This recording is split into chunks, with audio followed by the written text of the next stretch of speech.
Good evening, Commanders Nation. I want to wish everybody a happy Memorial's Day. Memorial. You dumb dick. Today I want to talk about Tyler Owens. I feel like this is a guy who is the Jalen Lane of our defense. Athletic freak. Athletic specimen. And now he has a chance to grow and develop in his second year in the league. He was a feel-good story for us last year. Undrafted free agent, made it onto the 53-man roster. Didn't have a chance, but he did his thing a little bit on special teams. But yeah, man, in this video I'm gonna talk about Tyler Owens. Regarding because like the OTAs are around the corner, and I'm just like, there's a couple of dudes who really intrigue me, and Tyler Owens is one of them.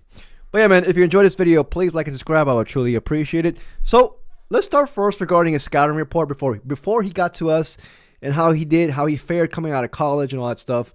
And then we're going to talk about how he did last year with us in his first year, and then just maybe a projection. Maybe, I don't know. So Tyler Owens, 6'2", 216 pounds. This man had a 41-inch vertical, and he didn't really run a 40 time, an official 40 time. I believe he had a groin injury in the combine, or a groin injury that, prevented him from doing it. But if you Google his 40 time, they're saying that he expected to run in the 4.3s. He actually was slated to run in the 4.2s.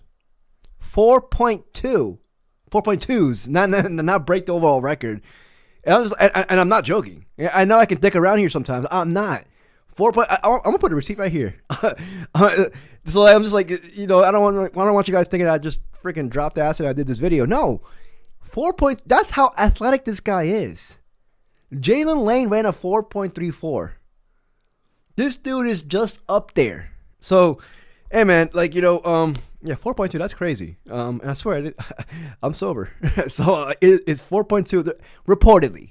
But anyways, this is a guy where he was actually projected to be drafted in the round 6th to 7th, and he ended up going undrafted, obviously.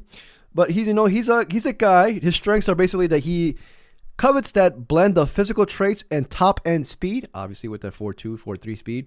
I don't know about 4.2. I would say 4.3. To be on the safe side and to save the credibility of this shit channel, let's say 4.3. Steps into run fits with the demeanor of a linebacker. He's rangy and long, creating additional tackle opportunities. Uses size and speed to smother downfield routes and man coverage.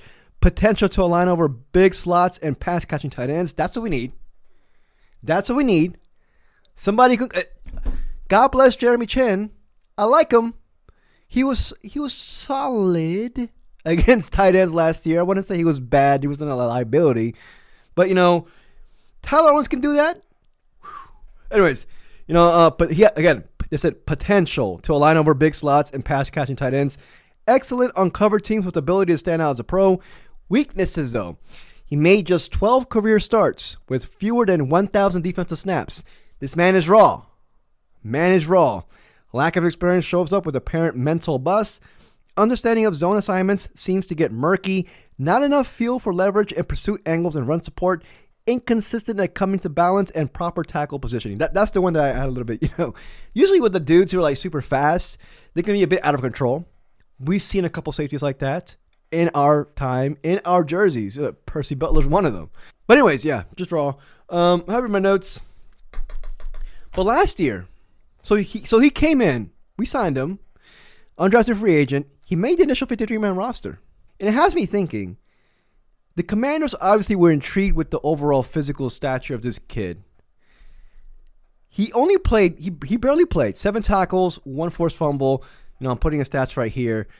Granted, obviously Jeremy Chinn was a starter, and unfortunately last year he ended the season with an ankle injury to put him in IR. Well, nothing too serious. But his overall traits just speaks, okay, this guy could be a special teams ace. If he clicks it all correctly, he could be a special teams ace for us at the very minimum. Not even the very minimum. I'm not trying. The special teams is very important. We all know that. The fuck, dude? But regarding now, this is the question that I have for Commanders Nation. We let Jeremy Chinn go. Jeremy Chinn signed a 2-year, $16 million contract. He didn't break the bank. We could afford that. So the question I have is, do the Commanders see something in Tyler Owens that made them a little bit comfortable to let Jeremy Chinn go? That's my question. Yeah, we signed Will Harris, and I like Will Harris, but Will Harris came much cheaper than Jeremy Chinn did at $8 million a year. And it can go either ways, dude. It can go a lot of ways. Either the Commanders thought Will Harris can bring the same exact value as Jeremy Chinn did at a much lower rate, Jeremy Chinn being paid $8 million a year, or the Commanders probably thought, hey, Tyler Owens could at least deserve a shot. Like, I don't know. That's the question I have right here. Why did the Commanders let Jeremy Chinn go? Like, dude, $16 million a year for 2 years, that ain't shit. in this current NFL freaking cap space, that's like freaking kicker numbers. Like, so I was surprised at that number. I wasn't surprised to see Chinn go, honestly, even though I like Chinn. But I was surprised to see that his overall contract number was 2 years, $60 million. I was like, okay, either we're being cheap asses or, they see somebody in the roster who could overtake him. I might be overthinking it. But, that's one question I have for Commanders Nation. With him, you want to see him take more strides in special teams this year. He has all the physical tools and physical capabilities to do so. But regarding defense, this is a guy that just really intrigues me. He's going to battle Will Harris for the strong safety spot. We'll see where, like, the safety room right now, it's Quan starting at free, Percy Butler behind him, Will Harris at strong, Tyler Owens behind him. I'm rooting for Tyler Owens. I want, dude, 4'3", 6'2", 215. He has all the intangibles. And, reading, like, about his mental, this is the thing that I keep talking about.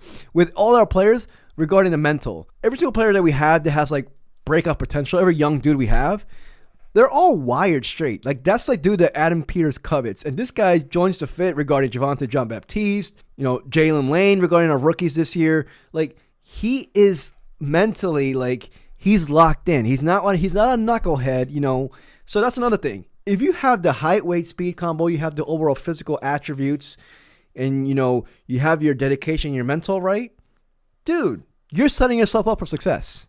And he has that. So, granted, is it going to translate over? Hopefully. We don't know yet. Nobody knows. But, he's a guy that I'm going to keep my eye on the OTAs. And I'm actually excited about.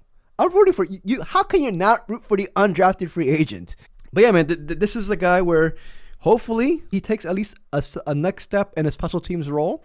Honestly, this video was a quick video. I just wanted to get a feel for Tyler Owens.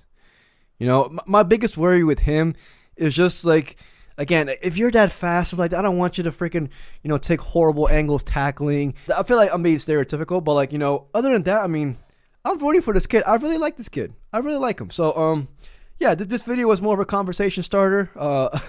Not that much to go with him, but yeah, let me know what you guys think. I want to get a feel for how the Commanders Nation feels for Tyler Owens.